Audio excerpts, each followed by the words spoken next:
இறைவனிடம் வேண்டுவது ஒரு வரம் மட்டும்தான். அவன் ஆத்மானுபூதி மேற்கொள்ள இருப்பதால் அத்தகைய சம்பவங்கள் ஒரு விபத்து போலவோ தற்செயலாகவோ கூட தனக்கு நிகழ்ந்துவிடக் கூடாது.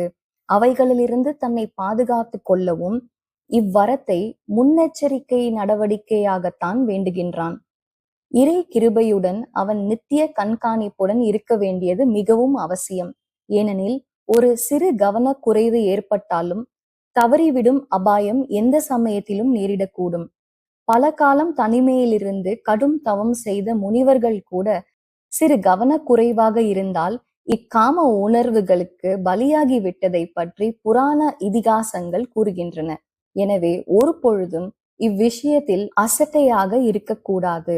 இறை அனுபூதி பெற்றிடும் வரை ஒருவன் எச்சரிக்கையாகத்தான் இருக்க வேண்டும். So together with divine grace, there is a need for eternal vigilance on one's part, and one cannot afford to be heedless at any stage, because one can never underestimate this menace of sex instinct, as there are instances where tapaswins have succumbed to this even after years of penance in seclusion. Until God realization is attained, one has to be on guard. The Bhagavad Gita says, Rasopyasya param drishtva nivartate. The taste for objects of enjoyment also goes away only on seeing the Supreme. ஒருவன் இறை அனுபூதியை அடையும் வரையில் காமமும் அகங்காரமும் இறுதி வரை விடாப்பிடியாக அவனை தொடரும்.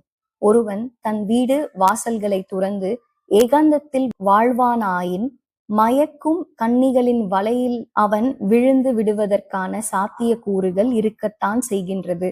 எனவே அவ்வாறு தனக்கு நிகழ்ந்து விடாமல் காத்தருளும்படி ஒரு வரத்தை சண்முக பெருமானிடம் அச்சாதகன் வேண்டுகின்றான்.